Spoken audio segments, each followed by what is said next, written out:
Thank you. I'm hoping I'm not Darth Vader in this scenario.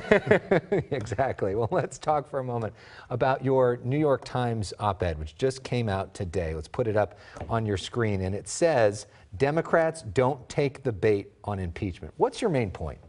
Well, my main point is, ironically, Donald Trump is out there talking about impeachment to his base and trying to suggest Democrats are not interested in governing. They're just interested in getting rid of me. That's a trap I think he would like Democrats to fall in. I tried an impeachment case in the Senate. I have some understanding of the very high bar to meet impeachment. And the investigation hasn't even finished. We don't know what Bob Mueller has to report yet. So I think we should let the investigations run their course.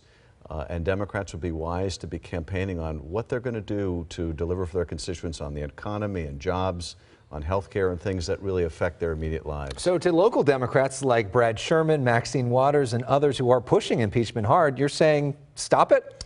I'm saying that for us to be advocating for impeachment before we even know what the full body of evidence is, and I've seen more of it than most of my colleagues, let's wait. This is a serious undertaking, and I think if the case is there later, if the evidence comes back from Bob Mueller and it warrants that step, it will be harder, not easier, if we've given the impression to a large part of the country that this is the end we wanted all along. You know, some folks have already started talking about impeachment when it comes to this Stormy Daniels thing and potential campaign finance allegations there. Rudy Giuliani this week confirmed that President Trump reimbursed Michael Cohen for the hush money payment to Stormy Daniels. What do you make of that, and what does that do to the case? The reality is they can't get their story straight because they're focused on telling a story. The truth matters very little. And you know, either way there's serious consequences, but what I think they've realized post-Giuliani is if the president did pay back Michael Cohen, if he was part of this, then he's involved in the violation of campaign finance law potentially. So I think they're having some second thoughts about this new legal strategy. So you are the ranking member on the House Intelligence Committee. If Democrats took over the House in November, you'd become the chairman of the House Intelligence Committee. Right now, the chairman of the House Intelligence Committee says there was no collusion and no obstruction. You say you've seen evidence of both of those. If you become chairman, you have subpoena power, you have the gavel. What does that mean? What does that look like?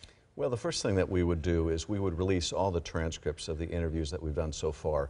The Republicans committed to doing this, but I knew that they wouldn't fall through because those transcripts both reveal evidence of collusion and obstruction of justice, but they also reveal the degree to which Republican colleagues on the Intelligence Committee were never serious about the investigation, ignored plain evidence of collusion, wouldn't allow us to bring in key witnesses.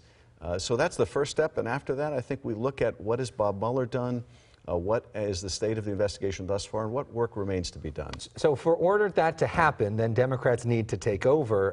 A lot of your colleagues feel that Nancy Pelosi is a political liability. Several of your colleagues have said they will not vote for her if the Democrats win the House.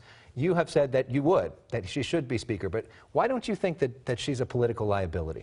Well, there's just an article in the Washington Post today about how the Republicans have tried to vilify Nancy Pelosi, and it largely hasn't worked. In fact, in the race in western Pennsylvania, they spent millions of dollars with anti-Nancy Pelosi ads, and it didn't work. They still lost in a district that Trump won by 20 points. So I think it's a losing strategy. What's more, I think she's the best strategist our party has and the best tactician. And dealing with this president, you want someone with that capability at the helm. Okay. Well, we know how busy you are. You're here all the time, you're on TV all the time, and as we said, it is May the 4th, and who knew that you had a side job?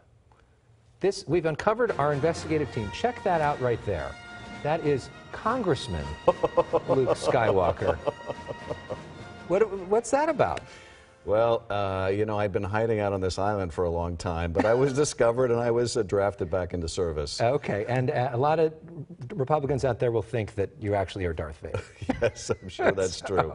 That is the world we live in. Depends on what side you're on. Congressman, thanks so much for being here. We really appreciate it.